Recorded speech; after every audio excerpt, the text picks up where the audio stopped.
అని చెప్పడం జరుగుతుంది. మరియు ఇంద్రమ్మ ఇండ్లు కూడా రాలేదు. మొన్న 20 వచ్చిన 10 అటు 10 ఇటు ఆ ఇండ్ల పిల్లలు కూడా ఎంత తీసుకురా అనేది కూడా మీకు తెలుసు. ఎదుటి వ్యక్తులు ఎంత తీసుకురా అనేది కూడా ప్రతి ఒక్కరు చెప్తున్నారు. మాకు కూడా తెలుసు. మా ఇంటికి 10 ఇంట్లో వస్తే 5,000 తీసుకుని ఉన్నారు, 30,000 తీసుకొని ఉన్నారు. కానీ మేము స్వచ్ఛందంగా ఎవరి దగ్గర తీసుకోలేదు, పని చేసినాం. ఇప్పుడు కూడా మన గ్రామానికి ఇంద్రం ఇండ్లు కావాలి, మరియు రోడ్లు కావాలి, అండర్ డ్రైనేజ్ వ్యవస్థ కావాలి. మెయిన్గా బస్సు ఆపడం ఒకటి, మరియు కోతులు పెడదాం.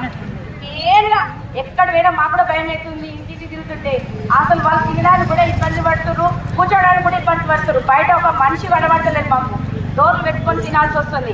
ఆ పరిస్థితి కాకుండా, ఎందుకంటే హామీ ఇచ్చింది మావారే కాబట్టి ఇక నేను అవన్నీ చెప్పదలుచుకోలేదు. ఈ అమూల్యమైన ఓటు అంటే మేము ఏం చేస్తాం అనేది నీకు గొప్పలు చెప్పాల్సిన అవసరం లేదు. ఎందుకంటే మీ అందరూ తెలుసు మేము చేస్తామా చెయ్యమా ఎవరి కాలైనా పట్టుకుంటాం. ఇక మాకు ఒకటే నిర్ణయం, నా గ్రామము, నా ఊరు, నా వార్డులు ప్రతి ఒక్కటి అభివృద్ధి అనేది చెయ్యాలి. అంటే ఇక అందరూ చూస్తారు. ఎందుకంటే గత 10 ఏళ్ళుగా మేమున్నాము, వీళ్ళున్నారు ఉన్నాము. మా జనం ఆదరించారు, నా పెద్దపల్లి గ్రామ ప్రజలు ఆదరించారు. మేము ఈ స్థాయిలో ఇక్కడ ఉండడానికి కూడా మీరే కారణం. ఎందుకంటే పార్టీ పరంగా మరియు పార్టీలకు అతీతంగా పనిచేసినాం. ఏ వ్యక్తిని కూడా ఈ పార్టీ ఆ పార్టీ అని సూచించలే. పనిచేసినాం కాబట్టి మళ్ళీ అవకాశం వచ్చింది. ఇలా నాకు ఎమ్మెల్యేగా టికెట్ ఇచ్చిరు, పార్టీ బలపరిచింది కాబట్టి నేను ఇలా మీ దగ్గరికి మళ్ళీ సర్పంచ్ అభ్యర్థిగా వచ్చాను. నేను జెడ్పీటీసీగా జనరల్ సీట్లో నిలబడ్డా. జనరల్ సీట్ పనిచేసినాం కాబట్టి మళ్ళీ అవకాశం వచ్చింది. ఇలా నాకు ఎమ్మెల్యేగా టికెట్ ఇచ్చిరు, పార్టీ బలపరిచింది కాబట్టి నేను ఇలా మీ దగ్గరికి మళ్ళీ సర్పంచ్ అభ్యర్థిగా వచ్చాను. నేను జెడ్పీటీసీగా జనరల్ సీట్లో నిలబడ్డా. జనరల్ సీట్ అంటే అందరు నిలబడచ్చు. బీసీగా నేను నిలబడలేనప్పుడు జనరల్ మహిళ వచ్చింది కాబట్టి అప్పుడు జెడ్పీటీసీ నిలబడ్డా. బీసీ మహిళ వచ్చింది కాబట్టి సర్పంచ్ నిలబడ్డా.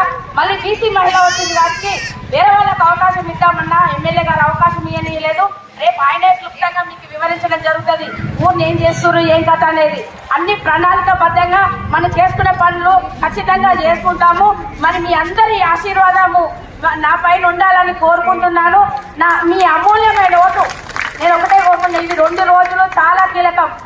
ఎన్నో మాటలు చెప్తారు, ఎన్నో మప్పి పెడతారు. పిల్లల్ని కూడా ఏడ్పించడానికి ఈ మందు తాగుతాము ఇవన్నీ ఏంది. ఈ రోజుకో దుకాణం ఎత్తుకొని రోజుకో మాటలు చెప్పుకుంటా ఎవరిని మోసం చేస్తారు. గత 5 ఏళ్ళు మోసం చేసి అయిపోయింది.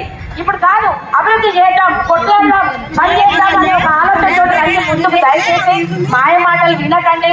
ఎవరు చెప్పినా వినకండి. అభివృద్ధి ధ్యేయంగా పనిచేసే వాళ్ళని యువతను కూడా ముందుకు తీసుకురావాలి. ఎట్లా పనులు చూపించుకుంటూ వాళ్ళకి ఇండస్ట్రీలు కానీ ఏదైనా ఒక ఉపాధిలాగా కల్పించే విధంగా యువతను తీసుకురావాలి. రాజకీయంగా మేము కూడా యువతను ఎంకరేజ్ చేస్తాం. కానీ ఎంకరేజ్ చేసే విషయంలో వాళ్ళు కూడా ఆలోచించి గ్రామాన్ని అభివృద్ధి ప్రదంలో ముందుకు తీసుకోవాల్సిన బాధ్యత అందరిపైన ఉంది. ప్రతి ఒక్కరు కష్టపడితేనే ఈ స్థాయిలో ఉంటాం. నాకైతే ఆలోచన ఏమంటే నేను సంపాదించుకోలేను, కోట్లు సంపాదించారు అందుకే ఇట్లు ఉన్నారు, మళ్ళీ పోటీ చేస్తున్నారు. కోట్లు మీకు ఖచ్చితంగా పంచాయతీ బోర్డులో రిజిస్టర్ ఉంటుంది. ఎంత ఫండింగ్ వచ్చింది, ఏ ఇయర్కి ఎంత ఫండ్ వచ్చింది, ఎంత ఖర్చు